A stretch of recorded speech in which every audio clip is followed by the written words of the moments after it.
John Miller is NYPD's Deputy Commissioner of Intelligence and Counterterrorism. He is also our former senior correspondent. John, welcome back. Good to be back. You have taught us here at this table, you don't make judgments until you got as many facts as you possibly can.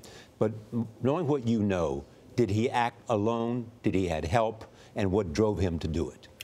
So that's a key question for us. And right now we're kind of going backwards on the Joint Terrorism Task Force with the FBI through all its communications, those of which we can get and we can see, trying to figure out, is this inspired? He just got all this off the internet.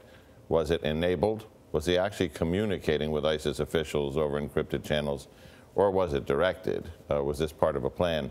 At this point, we don't see anything that leads us to believe there's anyone else involved, but I caution we're a day or two into this. You believe he was self-radicalized? It appears, from what we know now, and this could change, that he was radicalized after he came to the United States. I keep thinking, John, how tough it is looking at Mr. Drake, talking about that he's not angry, that he's hurt.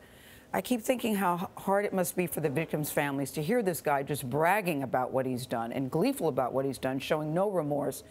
I want to hear more about that from the law enforcement part of you, what that means to you to hear this guy bragging about it, and what the fact that he's alive certainly is an advantage, what you hope to learn from him now.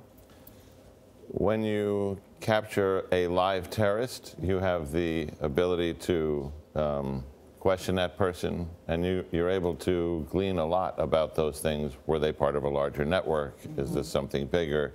Were they acting alone? But you can also go deeper into those questions about what brought you to this point. And there are former defendants in cases like this where we've learned a lot about the arc of their radicalization. And what we're seeing today is, in the United States, a great deal of that is just done online.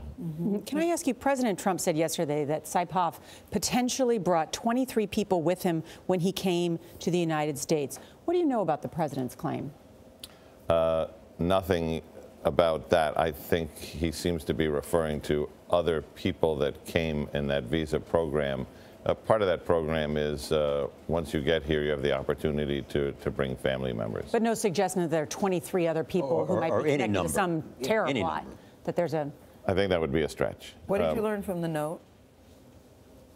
The note has a lot of potential significance. What the note says is not terribly informative. It says the Islamic State will endure forever, multiple times on a couple of pieces of paper. But the fact that there was a note left at the scene in the truck on the ground means he was following the ISIS instructions, which says, if you're going to do this, you need to claim credit for ISIS or we won't know you're one of us, and to yell it out, post it online, or their magazine even suggested leaving leaflets, and this seems to touch on that last piece. How will we break through this arc of radicalization you talked about? Charlie, this is something that has vexed us since 9/11 when the U.S. government started looking at this, and it is a prescription that is very hard for the government to deliver. This is something that we have been in discussions with the larger Muslim community about how to do, and we're not there yet. We have no effective counter message today. Thank you, John. Thank you, John.